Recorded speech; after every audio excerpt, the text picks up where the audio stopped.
Hello, I'm Wayne Tabor, President of the Memphis Hotel Lodging Association.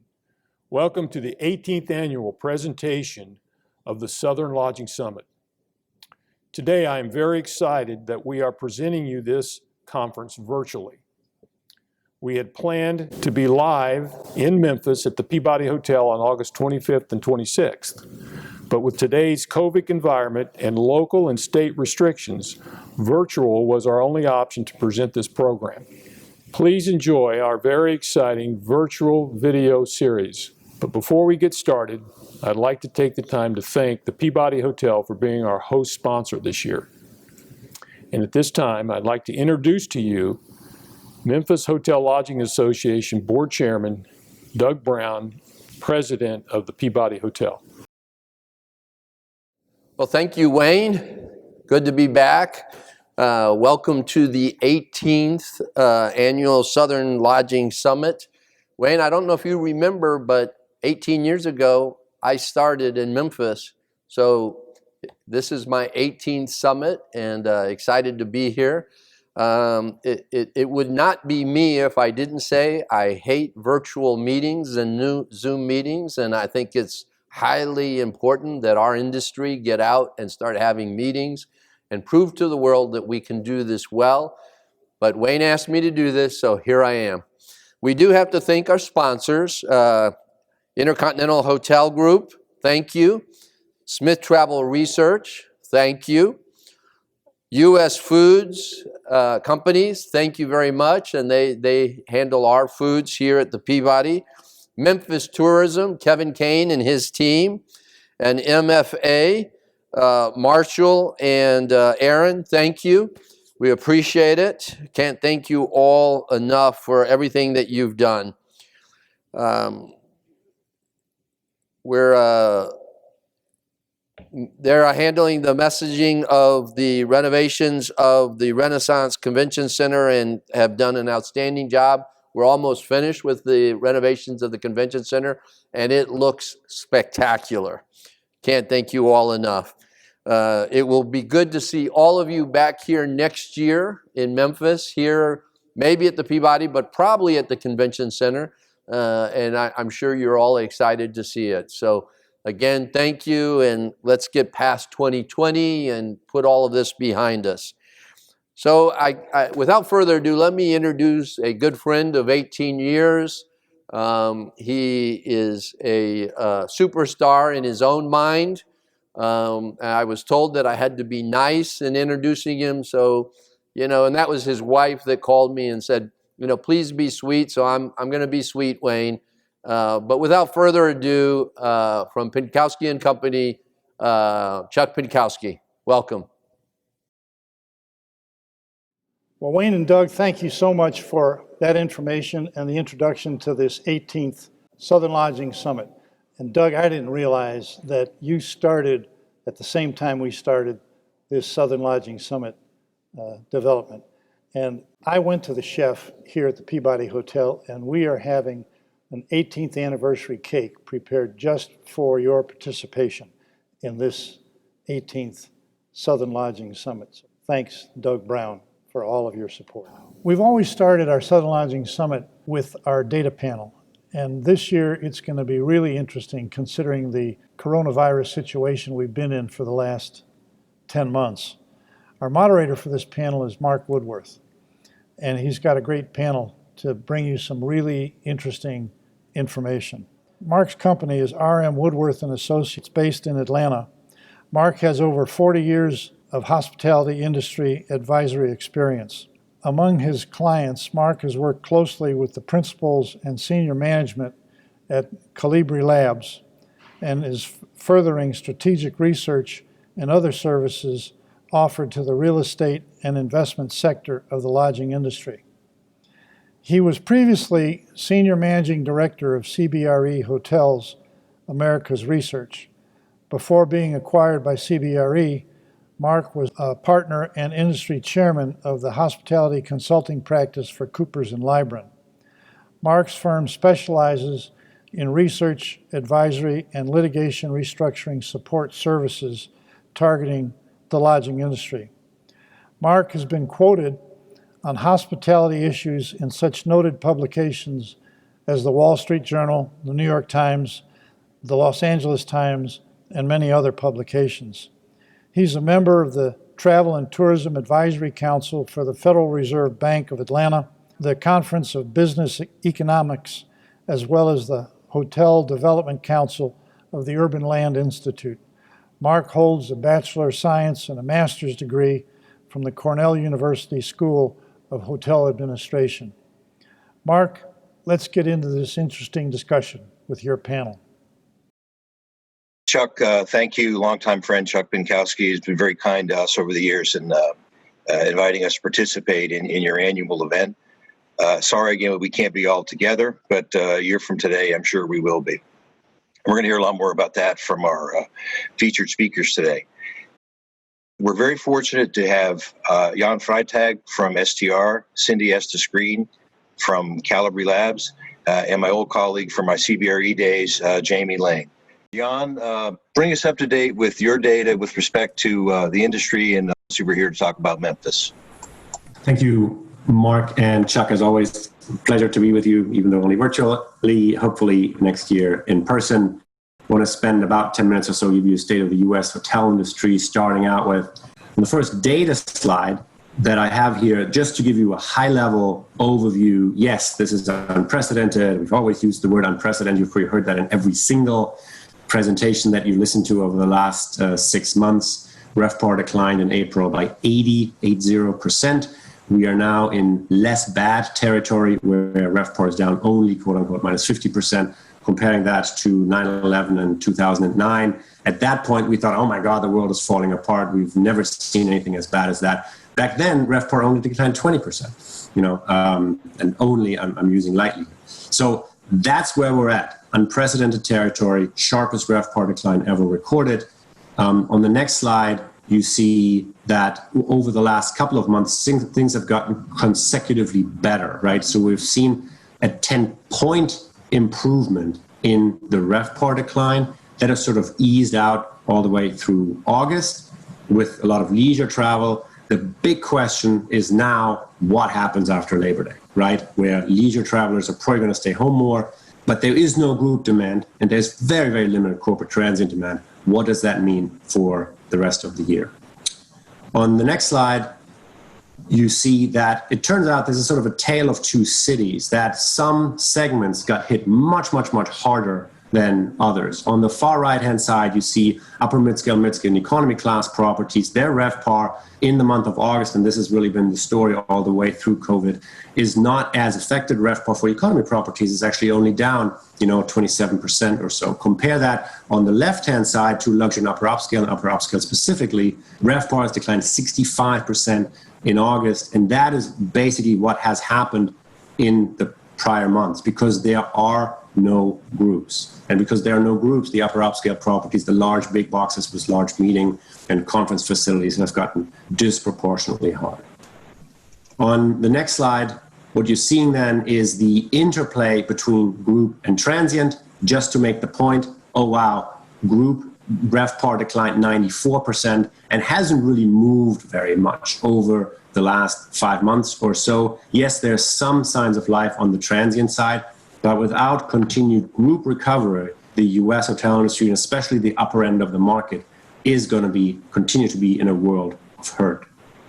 The maybe only positive slide I have for you is that in the month of August, indeed, we sold over 1 million group rooms. So the January data you're seeing that, January, February, we sold on average 7 million group rooms. August, yes, we're back to over 1 million. Far cry from where we need to be, from where we should be, but at least it's over that hurdle of 1 million room nights. For the next 3 slides, I just want to wrap up by talking about the pipeline very, very briefly. Point here is to say the pipeline peaked in April at 220,000 rooms in construction. Turns out pipeline peaks sort of have a very close relationship to recessions. That happened exactly in December of 2007. The pipeline peaked, and after that, things started falling apart. April of this year, 220,000 rooms in construction. That number has continued and will continue to fall. Year over year, you see that there is some growth in there, but month over month, sequentially, these numbers are declining. And when you're looking at the total under contract number of rooms that we're counting, it's basically flat with a year ago. We fully expect that the projects that are in construction, they will open, and the projects that are in final planning, they will not make it to the under construction phase. So there'll be the slow downturn in the number of rooms in construction.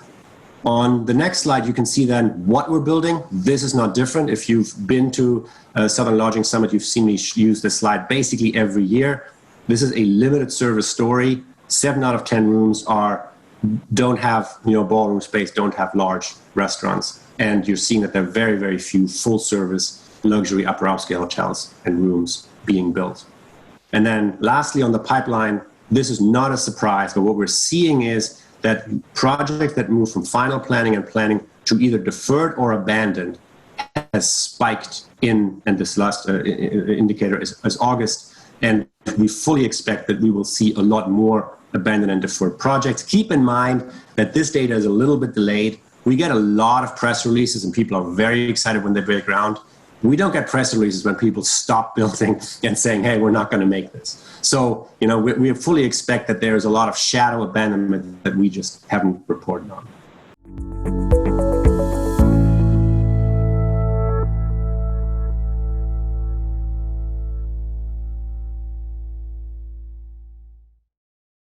Okay, now over to Cindy Estis Green. Cindy, bring us up to date with what you're seeing out there using your deep database. Thank you, Mark. I'm happy to this is my first time at this conference, and I was really looking forward to coming in person, so I look forward to being in person next year. I'm going to give some context and some background on the 2019 picture, because as a reference point, it's important to understand the patterns that were already in play in terms of the way the business was playing out, because there were some dynamics that were already underway that will inform the recovery and help us understand how things may play out over the next couple of years. So just looking at total 2019 numbers, we actually break revenue into top line as well as net of acquisition costs, because we track data at a channel and rate category level to understand cost of acquisition and contribution to profit. So when we saw that guest paid revenue has been growing at a pretty good pace, we track wholesale and retail commissions. So that would include OTA commissions, traditional travel agent commissions, group commissions, et cetera. When we see guest paid revenue is 173.2, and if we go all the way down to net revenue, which removes sales and marketing expenses, commissions, and booking costs, the industry was able to keep 144.2 of that. So when you take all the booking costs and sales and marketing costs for 2019, it was about $29 billion that the industry spent to acquire their revenue. We have a metric we call revenue capture that really kind of tells us how much did the industry keep of what the guests paid. And that would be the net revenue of 144.2 divided by the guest paid revenue of 173.2. Last year, we ended the year at 83.2. The previous year, it was 83.5. So we had declined 29 basis points from one year to the next. And this was in the course of an up market, which we obviously had multiple years of. If the industry had just kept that revenue capture number as steady, we would have had almost $500 million more in the pockets of hotels in terms of profit contribution. So when we look at this over time, and I think the next slide has a 5-year picture on it, we can see that the Revpar numbers have grown steadily. We all knew that average rates were more muted and that there was a slowdown coming. So we saw that. But nonetheless, for the last 5 years, we've had a pretty steady and reasonably good growth in Revpar. And this is before booking costs are taken out. However, when we look at the revenue capture numbers, we can see that they have declined 25 to 40 basis points a year for the last 5 years.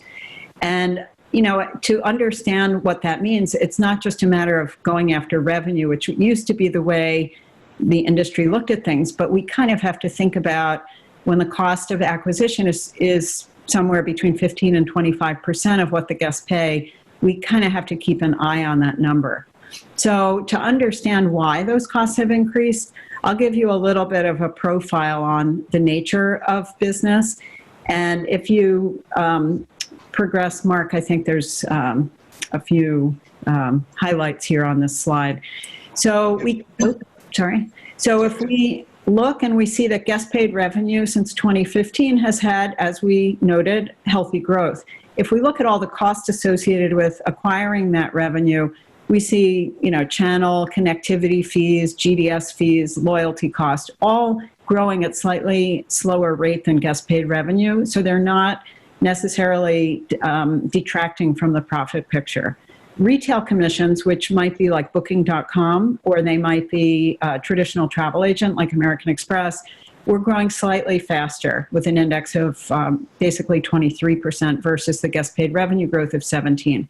However, the OTA commission growth is 40% higher over these 5 years. So you can replace OTA with Google or any of these other potential new ways that we're getting business. But the truth is third parties are growing in terms of cost of acquiring through third parties at a rate of twice that of that revenue is growing. So of course that will detract from profit and be a concern. So we just want to understand and unpack Revpar and unpack the components of the business. So we want to look at a channel basis or a rate category basis.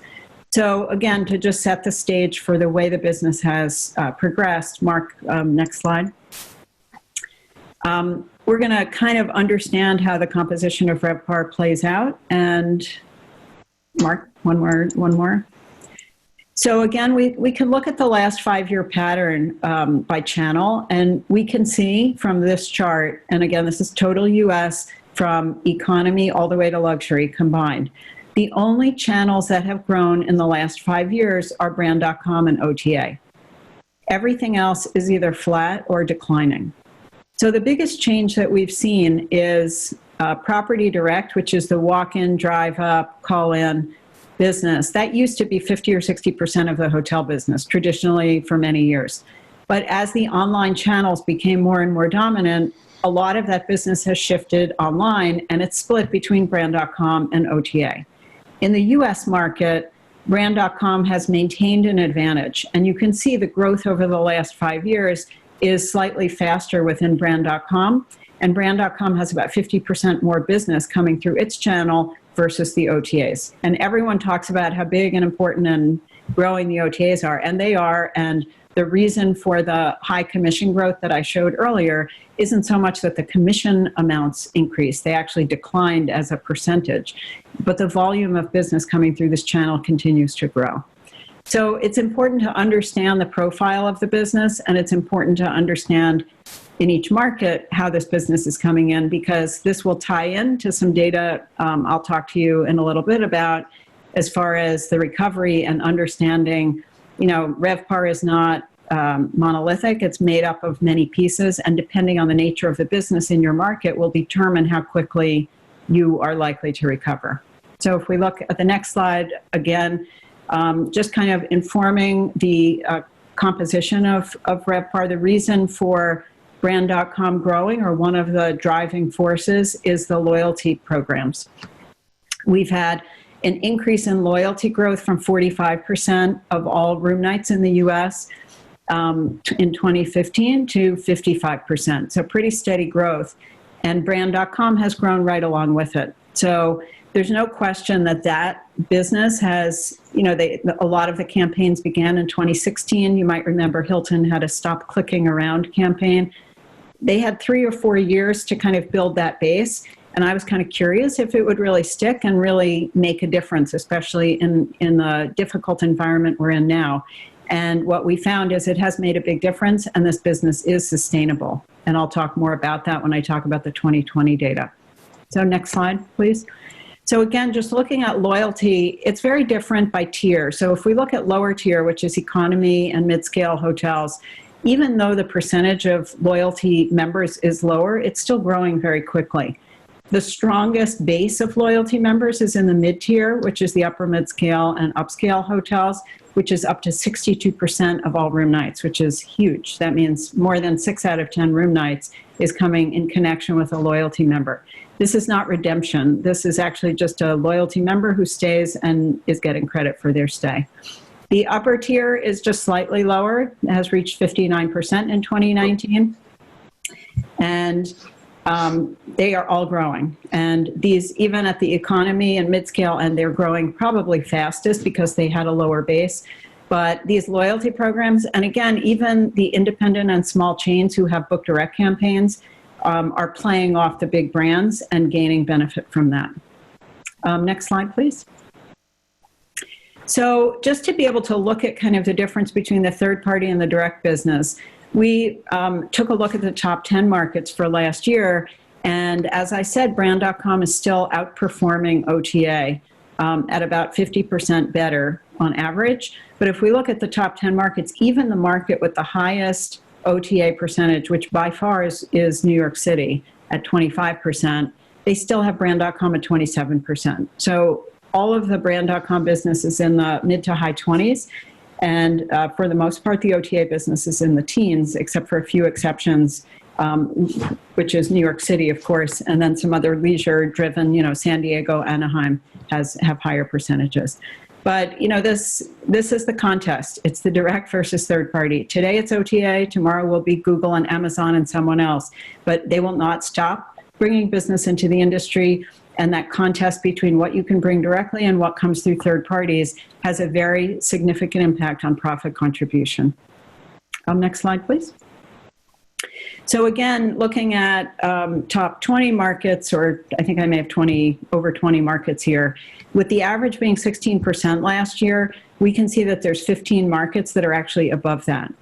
So, in being able to look at which are the markets, of course, the OTA demand tends to skew a little bit more heavily toward leisure, but they're aggressively going after the business traveler, and especially with COVID and their own desperate need to recover.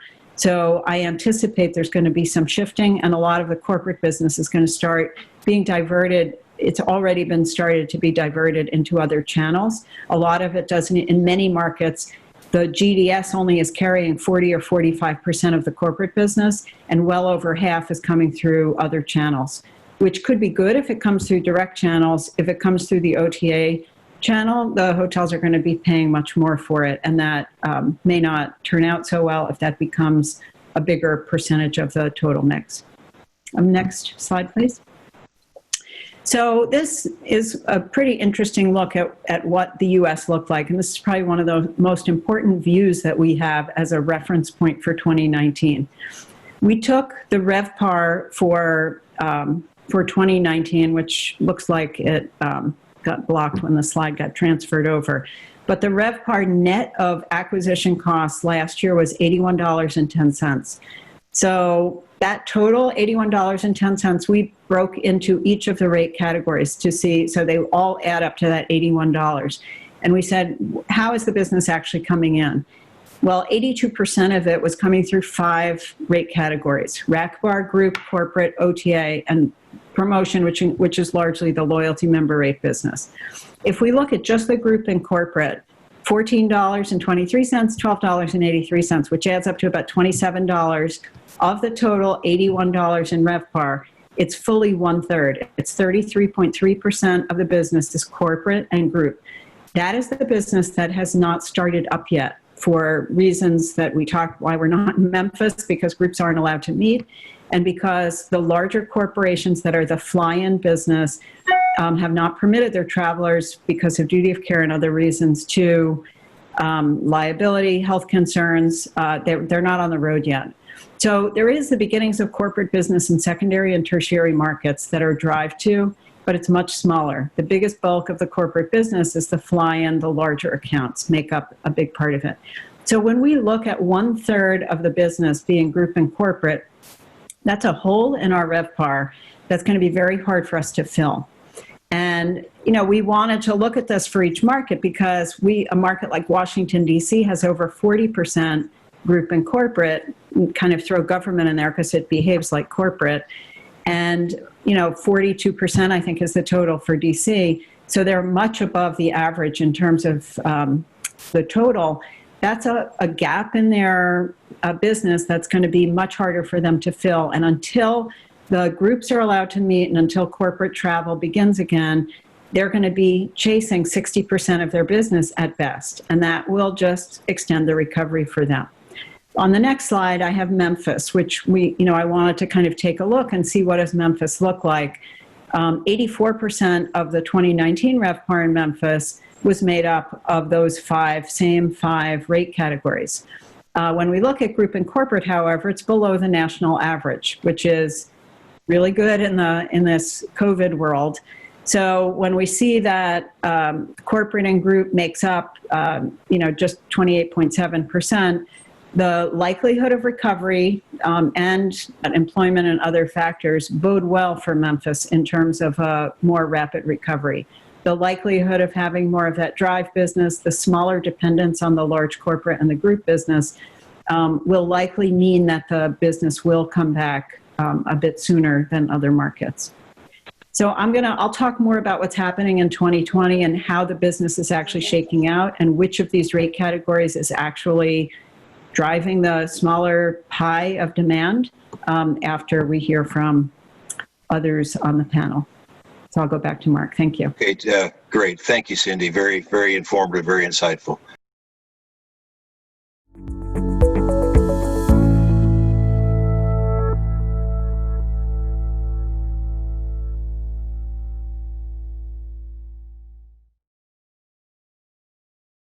Jamie, over to you and walk us through your view of our industry today. Mark, thanks for having me, and thank you, Chuck, for inviting me. Yes, this pandemic has really led us to step back and revise how we measure performance historically and find new indicators to predict the lodging industry recovery. So this is why we're looking at this slide today. So this shows daily new cases of COVID-19 by state and region, and no surprise on the impact new cases are having on lodging demand, and that controlling the spread is paramount to an industry recovery. A key assumption in our outlook is a vaccine by Q2 2021 being distributed widely. Until then, the industry will continue to face extremely challenging periods as we come off of peak summer travel and fall and winter settles in. And even once we get a vaccine, we may still see broad economic recession and that takes us years to pull out of. So let me start with a brief look at the US economy. Employment has always been my favorite indicator of lodging demand and is recovering better than we expected. Although we did have 22 million jobs lost in April, we recovered 10.5 million of those since then, with over 4 million of those directly related to leisure and hospitality employment. But most of those gains have been in food service. In hotels and accommodation, outside of a bump that we saw in June, we've seen no gain since then, and expect really no more gains throughout the rest of the year. And we're still down significantly since 2019. This also aligns with staffing data, hotel staffing data reported by our friends at Hotel Effectiveness. This slow recovery in accommodations and other service-related spending is in direct contrast to the broad recovery we're seeing in goods spending, so consumer spending on goods and like home sales, car sales, liquor and grocery sales are all very strong. Recovery by market will also vary. And Memphis, like most markets in the Southeast, saw relatively light lockdowns and have rebounded employment levels much more quickly than other areas of the country. The Southeast generally has much more favorable demographic and migration trends than many other areas of the country, which will lead to a much rapid recovery to 2019 employment levels. In Memphis, we're expecting roughly 3 years to return to 2019 levels, which is broadly in line with national average. Other factors playing into market performance in our outlook is the dependence of each market's reliance on drive-to versus fly-to demand. Memphis is not heavily dependent on fly-to travel, which is reflected in its better than average performance over the past few months, which I'm sure Jan and Cindy will get into. This chart shows drive-to trips measured by the number of trips away from home greater than 50 miles measured by arrivalists. And that compares to flight traffic below measured by TSA checkpoint totals. This final slide on the economy points to our forecast for employment, and it shows our past three versions. So pre-COVID, our Q1 version done in April, and then our last one published in August. And fortunately, our last version shows the recovery timeline moving up in the near term, though our current outlook does not call for a 2019 recovery employment till Q1 2023, which roughly correlates with our recovery for lodging demand. A few other key assumptions that drive our outlook. We do think monetary policy will continue to be aggressive and that we'll have unlimited quantitative easing to bring the U.S. economy back to full employment. But additional congressional stimulus looks unlikely until after the election. And we've got a much more optimistic outlook for this recession compared to past recessions.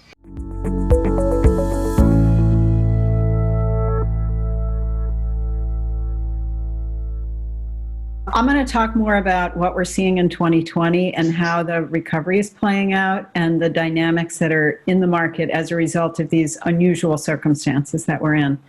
So if we move to the next slide, just to give you a high-level picture of the U.S. By color, the worst declines are the darker red, so you can kind of see how that plays out across the country and which locations were better or worse off. But if we, and I won't get into all the details you heard from Jan, I won't give you our totals, but we've seen the recovery. Obviously, the pandemic came and just the timing of it gave us the summertime is when we were starting to come out of it, which of course lends itself to leisure travel and of course the drive travel. So we did have what looked like the beginning of some nice growth. And the concern is now, when nobody is quite sure what's going to happen now that kids are supposedly back in school, to see how what that would look like. So we saw some muting of growth sort of as the summer was declining. And now I'm going to talk to you about how that breaks out by rate category. So what we're looking at here is all chain scales from economy all the way to luxury. And this data is from the middle of May, when we were beginning to see recovery through to the week of September 11th. And the colors to pay attention to here, the dark red is the OTA business, and the dark green or the teal green is promotion and loyalty member rates. Those were the only growing rate categories in the US. And we've looked at many markets and it's pretty similar. So the pink line that you see is Revpar. It is a larger percentage overall, but it is not increasing. It's been either flat or declining. The dark blue line at the bottom is group, which again, we saw a few spikes that were COVID related, where we'd have medical workers or first responders, or now we have a little bit of group around university dorm bookings and that sort of thing. So we've definitely seen a few spikes in the data, but generally group, you could see that dark blue line at the bottom. It's around 5%. And normally across the whole US, just to give you a frame of reference, it was close to between 13 and 15% if we look at all chain scales together. So it's a third of what it normally is, and it is not growing. If anything, it's declined a little. So the thing to pay attention to is If the only faucets that are running are OTA and the promotion and loyalty member rate business, how are they doing? In general, the OTAs have, there's been a bit of a horse race where during some time periods it was really close and then the OTAs would get an advantage. The last couple of weeks since Labor Day, we've seen a little bit of a spike, but there was a spike in 4th of July and there was a spike as well towards the end of July, kind of peak summer season. But we're going to look at this by chain scale. So the next slide we'll look at is upper upscale, where the hotels, in the absence of group and corporate business, have been trying to get anything they can. And the OTAs have definitely been depended on more heavily than they normally would be, because normally the OTA business is not that high in this chain scale. The other business that you see, that gray line at the top, the other segments are things like corporate, advanced purchase, AAA, it's kind of everything, and it is declining. So even though it's still 30 or 40% of the business, it's something like 10 rate categories combined, and it is declining. So once again, the only thing growing, the only faucets running, as I say, are OTA and loyalty member rate business. And the last couple of weeks, we've seen a concerning uptick. Good that the business has gone up, not so good if the third-party business is more expensive. As we go down the chain scales, though, we'll look at upscale next, on the next slide. And you'll see that that red line and the green line, you can hardly tell them apart. They're kind of on top of each other. And for many of the weeks that we reported since April and May, there was kind of a horse race going up and down. We've had a little bit of an uptick around Labor Day, where we see the red line sort of jump up at the expense of Revpar, which is the pink line that went down kind of in the same degree. So it looked like the business, went into the OTA channel. We have to keep an eye on this. I mean, looking at this over the next few weeks, we'll see if that continues, because really, we've seen, OTA spike again 4th of July, and then it went back down again. If we look at upper mid-scale, this is another one where there's much more of a horse race going on. You can hardly separate. I mean, they're almost braided. So if about 20% of the business is Revpar, 20% OTA, and 20% loyalty member rate, which means 60% of the current demand is evenly split. And just to differentiate between what happened in 9/11 or what happened in the 2009 recession, the OTA spiked 100% after 9/11 in 2002, and it spiked about 30% in 2010 after the 2009 recession. So we're not seeing that same kind of spike, because the loyalty member rate business has actually taken a big chunk of that business and is kind of giving the OTAs a run for their money. So from a profit contribution point of view, this business is twice as profitable, and it's a good thing. We'll see how the patterns continue as we move out of the summer vacation time and kind of see how what normally would be business travel, how that shakes out over the next few months. So I think I have one more looking at mid-scale, where we actually have seen a pretty steady dominance of the OTA business and an uptick. It looked like they were coming together, and then the last 2 weeks we saw an uptick. However, the Revpar business is considerably higher in the mid-scale segment than it is in the others. And again, a lot of it is because mid-scale never has as much group business anyway, so Revpar is traditionally higher anyway. So next slide, please. One of the other factors we want to look at is group pickup, new bookings and cancellations. So we have about 1,500 hotels reporting their future bookings to us for group.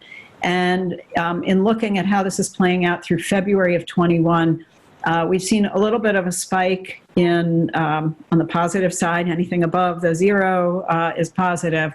A little bit of a spike in the last few weeks for the month for September. But for the most part, the cancellations have outweighed the new bookings, and we're still in negative territory. We track cancellations carefully, and the truth is that, the group business just hasn't started up yet. And the cancellations are coming because people are holding on to their group blocks, just like this conference and many others. AHOA waited till the last minute before Florida put a kibosh on it. So until everyone knows that the meetings can happen, they're waiting until closer in to actually cancel. So we're seeing some group pickup, but we're also seeing close-in cancellations. as the meeting planners get within 90 days of their event and realize they can't have the meeting. Next slide, please. So just a quick recap to look at what happened in Q2, which was kind of the depths of the downturn. And, quick highlights on some markets, which we've already made the point, drive-to markets and the leisure markets in the April, May, June timeframe. Texas, California, and Florida were by far the strongest in Revpar. However, not always highest in occupancy. We saw much better rates, and in many cases, rates that were higher than last year. Every one of our 335 markets that we tracked dropped in either occupancy or Revpar against last year. No market whatsoever was accepted from that. The biggest year-over-year loss in revenue during this time frame were the markets, not surprising, with the largest group and corporate base: Boston, San Francisco, Orlando, Chicago, and DC. And if we look at those with the highest Revpar, all of them were secondary or tertiary markets with heavy drive-to demand in proximity of large major markets, large major cities. Panama City, Pensacola, Ocean City, Maryland, all of them the previous year were, of our 335, were ranked between 34th and 227th. So these were relatively lower, smaller Revpar markets that now are in the top 10. And if we look at the occupancy percentages, again, you'll see markets that are, you might not know very well. They're secondary or tertiary markets. And even the best that these markets did, I think the next one more, Mark, the best that these high occupancy markets did was still in the 50% range, between 47 and 56%. So just kind of summarizing some things to keep in mind. Cutting rates is never going to stimulate demand. It can take 10 years to recover rates cut in a day. The lower rates that we're seeing, as Jan pointed out, are more to do with mix than they are to do with people cutting their rates, and we hope to keep it that way. Thinking about how to influence demand, you don't want to be passive and say, oh, we'll take anything that comes our way. Putting effort, time, and money into if you're part of a brand or even in your own property, putting activity into the direct, booking direct and getting direct business will be twice as profitable. And it's worth not just going along with every OTA program, but trying to get as much direct as possible. As I said, it's more than twice as profitable. One of the things that we've seen is the mobile apps that many of the brands have to enable contactless travel, like mobile check-in and keyless entry, is definitely creating a bias to the direct bookings, which is positive for profitability. And these loyalty programs have definitely made a difference. They've made a big difference in a good way, because there was nothing like that in the 01 or the 2010 period, and that has been very favorable to the overall picture for profitability at a time when we really need as much flow through as possible. And I think my last slide is just, know the rate category, and you have to know your market. You have to know the faucets that are flowing, and you have to think about the cost associated with getting your business. It's meaningful and material. So if you're going to benchmark and monitor, do it by rate category and channel so you can see if the efforts you're taking are really paying off.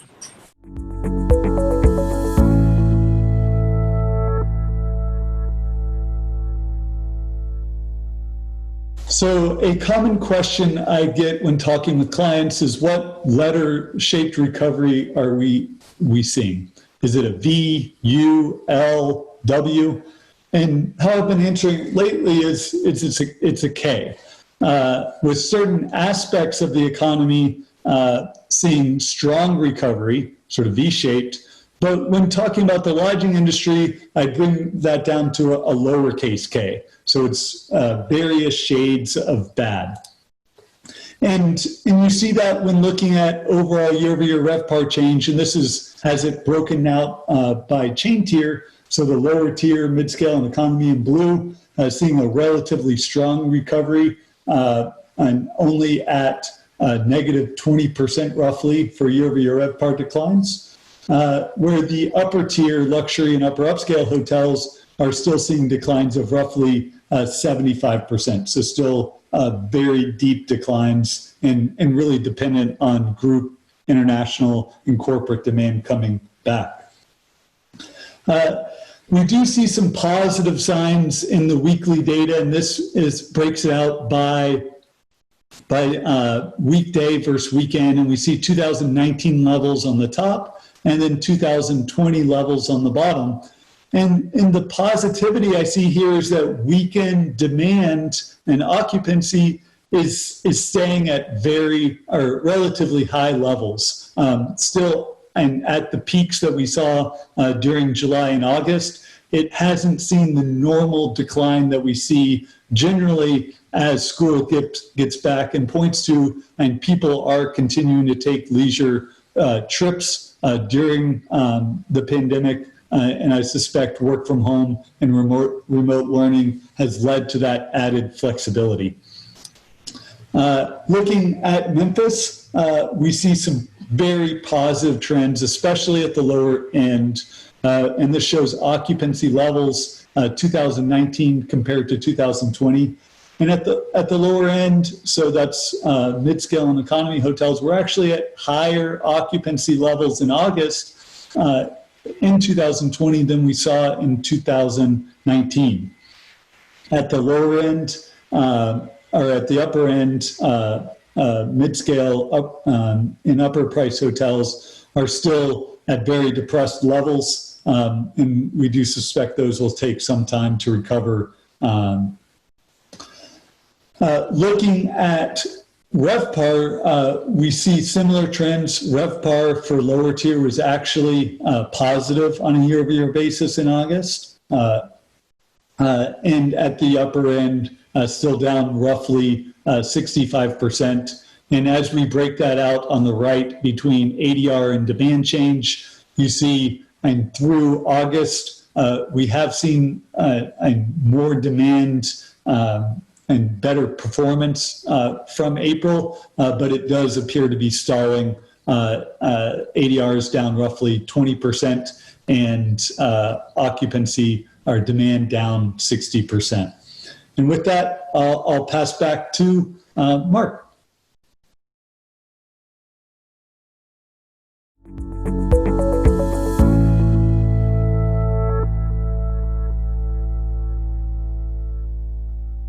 Up to you, Jan.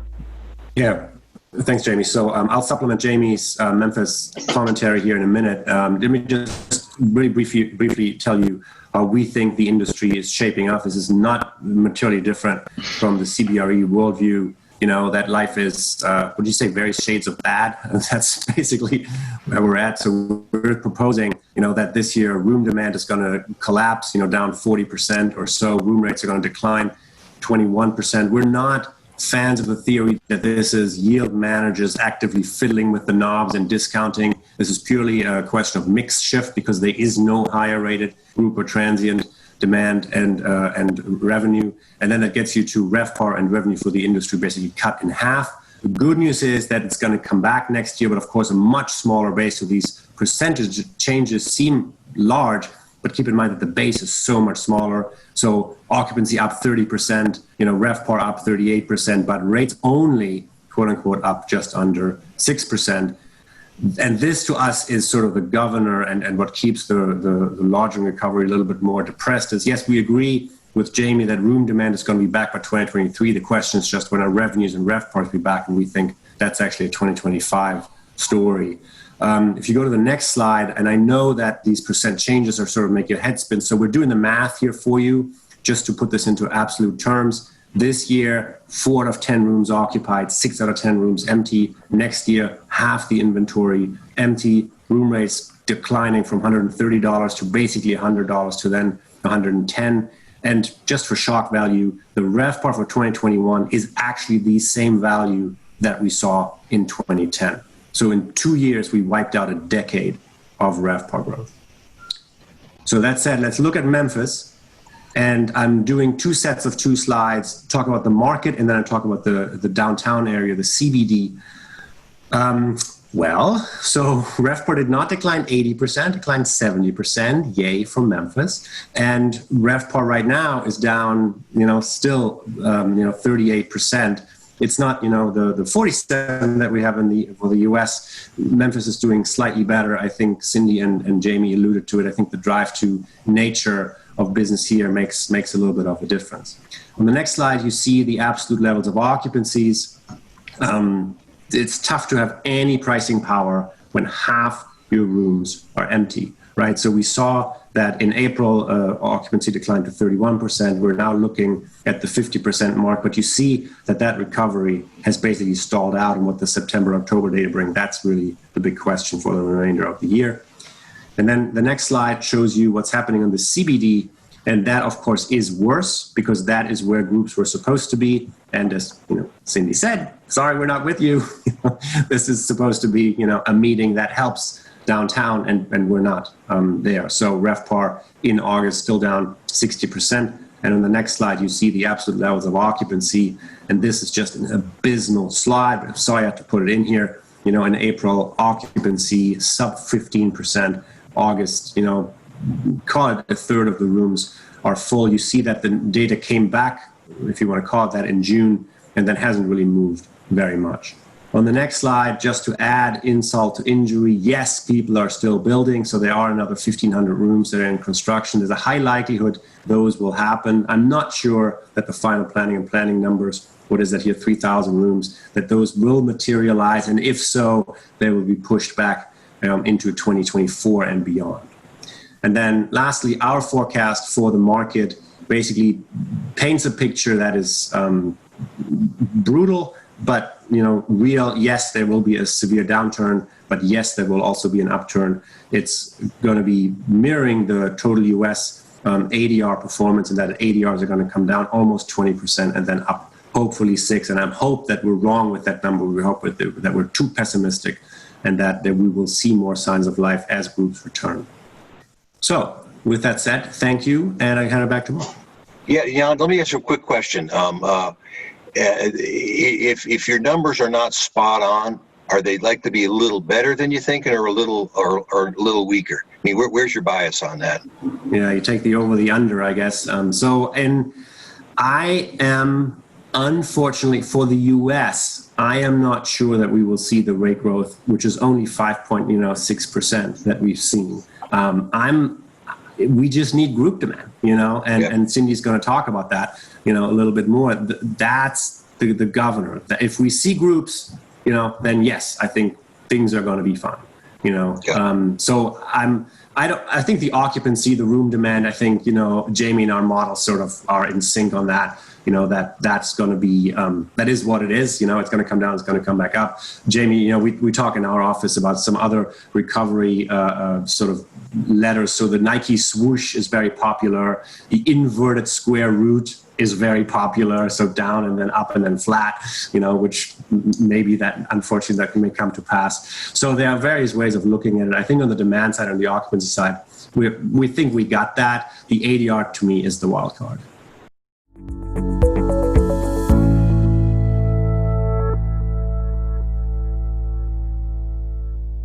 Our forecast isn't too dissimilar. We expect demand to get roughly back to 2019 levels, long-run average occupancy by 2023. Rates to take about another year, which puts us at a Revpar recovery back to 19 nominal levels by 2024. You do see, and along with STR's forecast, a relatively strong rate recovery in 2021. I would caution that. The primary reason is around the business shift, where we're realizing today in 2020 that there's a lot of upper price hotels closed. Those hotels are reopening, and we're going to see that in the rates being paid next year, where just a greater share of overall demand will go towards upper price hotels, which will make rates look like they're growing higher, but we don't actually have any one chain sale growing above 7%. So it will look at your own properties at a much lower growth rate. On the next slide, you see what our recovery zone looks like for the 6 chain scales.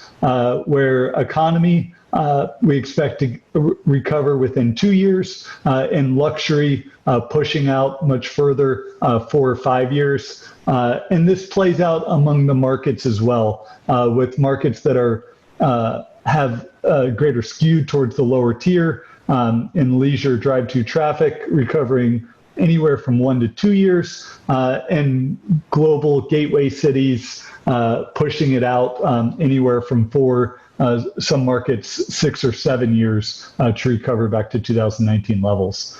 The next slide plots the 65 cities that we forecast, and this is just 2020 Revpar decline. And you see on the far left is good. Memphis is about as far left as you can go at minus 40%, and how that compares nation as a whole, 52%, and the sum of the 65 cities at roughly 68%. The next slide is going to break down on Memphis numbers between OCC and ADR. So we are showing roughly 2023 to get back to pre-COVID occupancy levels, and then 2023 as well, right in there for ADRs. And the next slide is going to break that out in detail. So we are actually a little bit more bullish than STR for Memphis recovery in 2021, 25% Revpar increase, and roughly the same 40% decline in 2020. And we get back to 2019 Revpar levels by 2024, right in line with our national recovery. On the right, you see the range of potential outcomes, though. So we do provide additional scenarios. So if it's not right on, if the economy gets much worse than we expect, or even way worse, or severe downside scenarios, what the Revpar recovery looks like.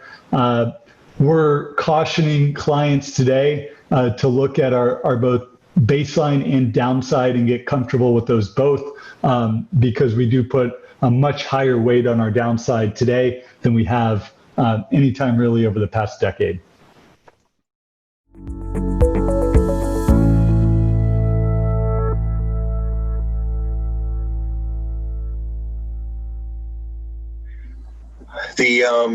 And let me ask this one for the group. Again, we're taping this in September 25th. Election, I think, is now roughly plus or minus 40 days away.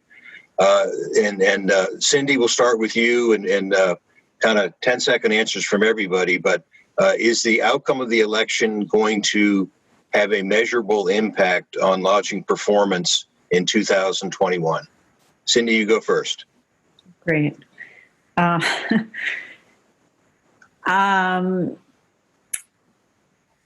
It could. I think the biggest variable for 21 is the pandemic response, and it's been fragmented and spotty, and it's potentially could become more, if Biden wins and does what he says, it could become more of a concerted effort and perhaps move things along more quickly. But I think that's the biggest variable for 21 is response to the pandemic and being able to organize. For me, it's not just the vaccine, it's the testing and the contact tracing so that we can learn to live with this and anticipate having to live with it for a long time and be able to still manage and get back to business. Yeah, great. Thanks, Cindy. I know we're getting tight on time here, but Jan, your thoughts? Nope. You don't have any?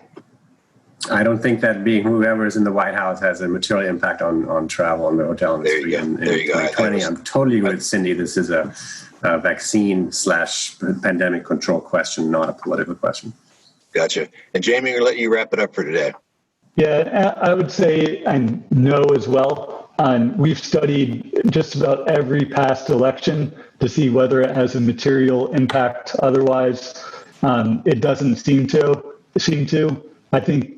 And yes, and we are dependent on a vaccine to get, or treatment to get the industry back, and whoever's president does not probably impact that at all.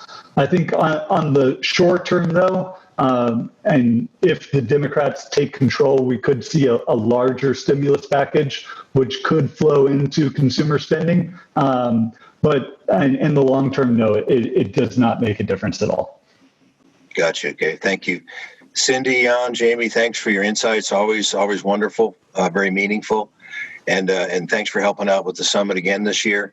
And Wayne, I'm going to turn it over to you. And again, on behalf of myself and our panelists, thanks again for the opportunity. Thanks, Mark. And thanks to all of our panelists, moderators, and sponsors for making this year's Southern Lodging Summit presentation possible. Thank you for tuning in and supporting the Southern Lodging Summit. All of our proceeds go to support the American Hotel Lodging Association PAC, the Memphis Hotel Lodging Association PAC, and the Tourism Tennessee PAC.